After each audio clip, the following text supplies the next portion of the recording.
Assalamualaikum warahmatullahi wabarakatuh. Halo teman-teman semua. Perkenalkan, kami dari kelompok A akan mempresentasikan hasil diskusi kami mengenai jenis-jenis masalah peserta didik. Kami harap video ini dapat membantu teman-teman semua untuk memahami materi ini dengan lebih baik ya. Selamat menonton. Pendahuluan, yaitu peserta didik sebagai individu yang sedang berada dalam masa perkembangan seringkali menghadapi berbagai permasalahan dalam kehidupannya, baik di lingkungan sekolah, keluarga, maupun masyarakat. Masalah-masalah tersebut dapat mempengaruhi proses belajar, hubungan sosial, serta perkembangan pribadi dari karakter mereka.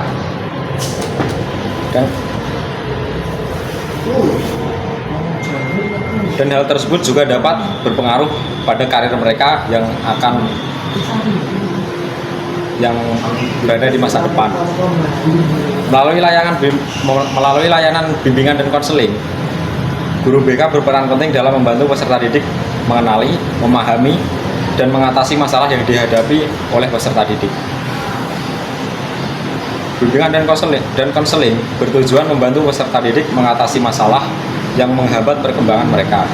Sedangkan masalah peserta didik bisa berasal dari dalam diri maupun di luar dari lingkungan sekitar mereka. Baik, yang pertama adalah pengertian masalah peserta didik.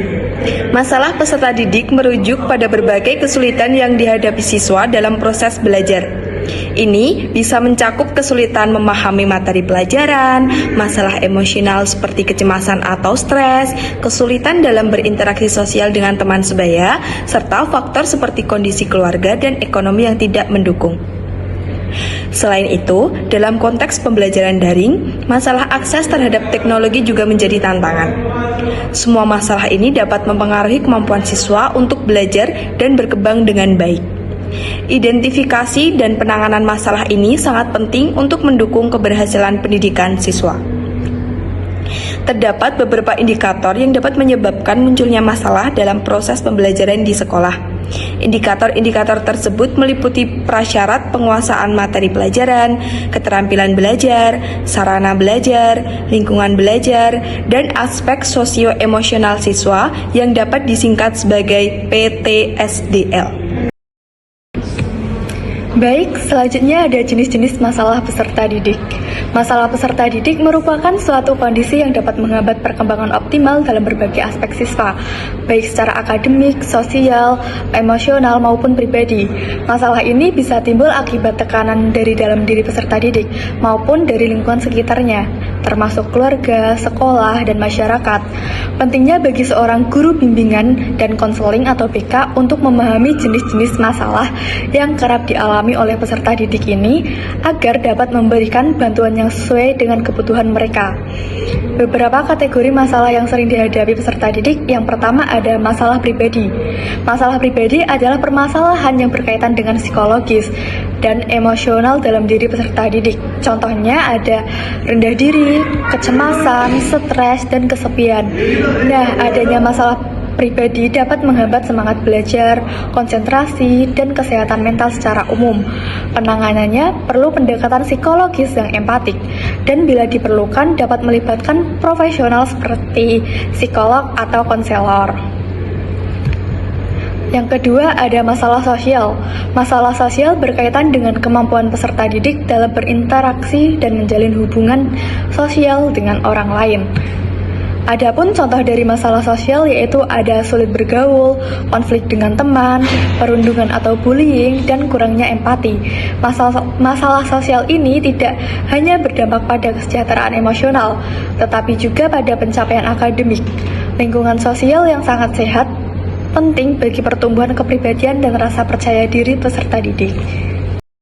Lalu yang ketiga ada masalah akademik. Masalah akademik adalah masalah yang langsung berkaitan dengan proses belajar peserta didik di lingkungan pendidikan formal. Biasanya, masalah ini berkaitan dengan aspek kognitif seperti pemahaman materi, perhatian dalam kelas, dan kebiasaan belajar. Contoh masalah akademik antara lain konsentrasi belajar yang rendah, kesulitan memahami pelajaran tertentu, manajemen waktu yang buruk sehingga sering menunda tugas, dan kurangnya motivasi belajar atau rasa malas. Masalah-masalah ini bisa menyebabkan prestasi akademik menurun. Siswa merasa stres, bahkan kehilangan kepercayaan diri. Lalu yang keempat ada masalah karir dan masa depan. Masalah ini muncul saat peserta didik mulai memikirkan masa depan, baik dalam hal pendidikan lanjutan maupun pilihan pekerjaan. Seringkali peserta didik merasa bingung dan cemas karena kurang informasi atau tidak memahami potensi dirinya. Contoh masalah karir dan masa depan antara lain: bingung memilih jurusan kuliah, tidak yakin dengan minat dan bakat yang dimiliki, tidak tahu potensi diri dan apa yang cocok di masa depan, dan kurangnya informasi tentang dunia kerja serta profesi. Akibatnya, siswa bisa salah jurusan, merasa tidak cocok dengan bidang yang dipilih, atau bahkan kehilangan arah setelah lulus. Yang kelima, ada masalah kedisiplinan dan perilaku. Masalah ini berkaitan dengan perilaku peserta didik yang tidak sesuai dengan aturan atau norma yang berlaku di sekolah. Masalah ini bisa dipengaruhi karena kurangnya pengawasan atau kebutuhan untuk menarik perhatian. Guru BK perlu melakukan pendekatan pembinaan, bukan hanya hukuman. Contoh dari masalah ini adalah sering terlambat datang ke sekolah, tidak mengerjakan tugas atau pekerjaan rumah, melanggar tata tertib sekolah, dan kurang tanggung jawab terhadap kewajiban sebagai siswa. Yang terakhir ada masalah ekonomi. Kondisi ekonomi keluarga bisa menjadi hambatan serius bagi peserta didik. Contohnya, tidak bisa membeli buku atau alat sekolah, harus membantu orang tua bekerja, tidak bisa ikut kegiatan sekolah karena biaya, dan kurangnya gizi yang mempengaruhi konsentrasi belajar. Selanjutnya ada faktor penyebab permasalahan pada peserta didik. Di antaranya yaitu, yang pertama, ada kondisi kesehatan, di mana jika kondisi kesehatan peserta didik terganggu, maka konsentrasi serta semangat belajar siswa juga akan terganggu. Yang kedua, ada gangguan penglihatan dan pendengaran. Peserta didik yang mempunyai gangguan penglihatan dan pendengaran akan menghambat proses pembelajaran. Kemudian, ada kondisi psikologis seperti stres, depresi, dan kecemasan yang tentunya sangat mengganggu proses belajar siswa. Selain itu, motivasi belajar yang kurang dari siswa juga menjadi faktor penyebab permasalahan pada peserta didik. Faktor lainnya yaitu kurangnya kedisiplinan serta manajemen yang buruk dari peserta didik, dan yang terakhir yaitu kepribadian siswa yang pemalu. Selanjutnya ada implikasi masalah peserta didik. Implikasi masalah peserta didik ini ada 3, yaitu ada kesulitan belajar, perubahan sikap empati dan simpati, dan juga kesiapan dalam menghadapi tantangan. Yang pertama itu ada kesulitan belajar, maksudnya adalah masalah seperti kesulitan belajar ini memiliki implikasi serius terhadap proses pendidikan peserta didik. Kesulitan belajar ini mengakibatkan penurunan prestasi akademik pada peserta didik, keterlambatan memahami materi, bahkan resiko untuk tidak naik kelas. Yang kedua, ada perubahan sikap empati dan simpati.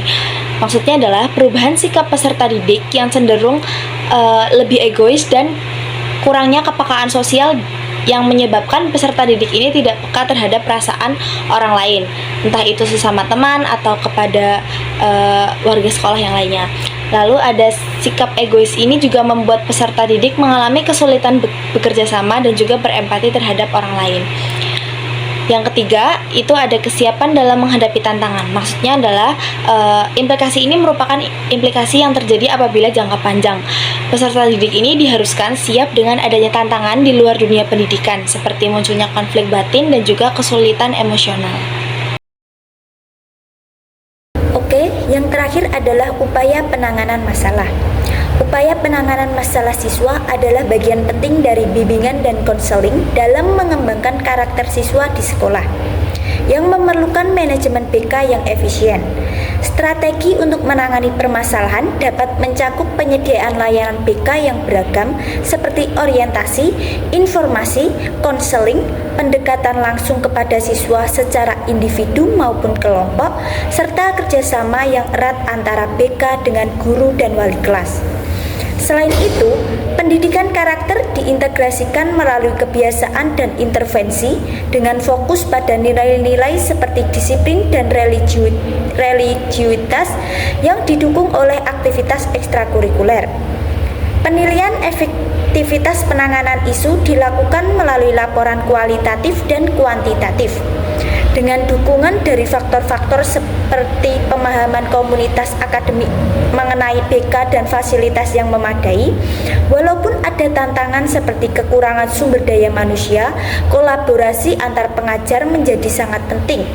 Keberhasilan usaha ini terlihat dalam perubahan perilaku yang positif, peningkatan hasil belajar dan disiplin siswa, dan juga teknik-teknik bimbingan dan konseling dalam upaya membantu memaksimalkan potensi siswa ataupun dalam mengatasi permasalahan siswa, antara lain dapat dilakukan dengan cara melalui bimbingan kelompok, yaitu homeroom program, karya wisata, diskusi kelompok, kegiatan kelompok, organisasi murid, sosiodrama, psikodrama, remedial teaching, dan individual guidance counseling atau bimbingan konseling individu.